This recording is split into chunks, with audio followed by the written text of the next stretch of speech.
जो सरकार समाधान बनने आई थी वही अब संकट की जड़ बन गई है।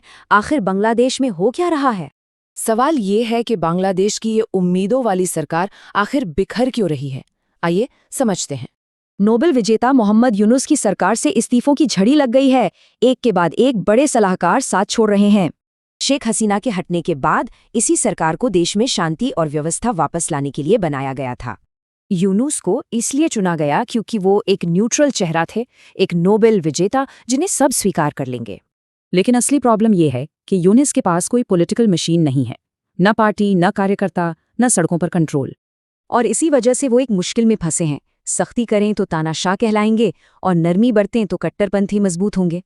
इस पावर वैक्यूम को भरने के लिए वो कट्टरपंथी गुट वापस आ गए हैं जो हसीना के दौर में दबे हुए थे। और उनका एजेंडा बिल्कुल साफ है। वो देश के सेक्युलर संविधान को ही बदलना चाहते हैं।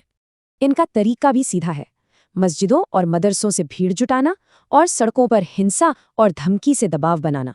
सरकार का इस दबाव के आगे बेबस हो जाना दिखाता है कि सिस्टम अंदर से कितना खोखला हो चुका है। हालत यह है कि पुलिस बटी हुई है, सेना दखल देने से बच रही है और अफसरशाही अब भी पुरानी सरकार की वफादार है।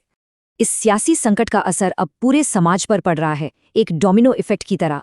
सबसे पहली और बड़ी बात, लॉ एंड ऑर्डर पूरी तरह खत्म हो गया है। अब सड़कों पर भीड़ ही इंसाफ कर रही है।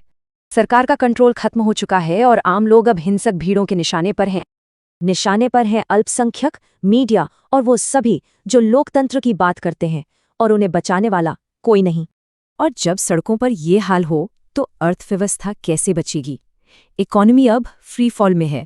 निवेशक पैसा निकाल रहे हैं, स्टॉक मार्केट डूब रहा है और सबसे जरूरी गारमेंट सेक्टर में नौकरियां जा रही हैं। दुनिया की नजरें बांग्लादेश पर हैं। भारत से लेकर पश्चिम तक सब चिंतित हैं क्योंकि सबके अपने अपने हित दांव पर हैं। सबसे बड़ी चिंता ये है कि ये आग सिर्फ बांग्लादेश तक नहीं रहेगी, ये पूरे रीजन के लिए खतरा है। सोचिए, अगर बांग्लादेश कट्टरपंथियों का अड्डा बन गया या एक नया रिफ्यूजी संकट खड़ा हो गया तो क्या होगा? तो बांग्लादेश एक ऐसे दोराहे पर खड़ा है जहां सरकार बेबस है और देश का भविष्य ही दांव पर लग गया है। तो बड़ा सवाल यही है, जब लोकतंत्र खतरे में है तो सत्ता के इस खालीपन को आखिर भरेगा कौन?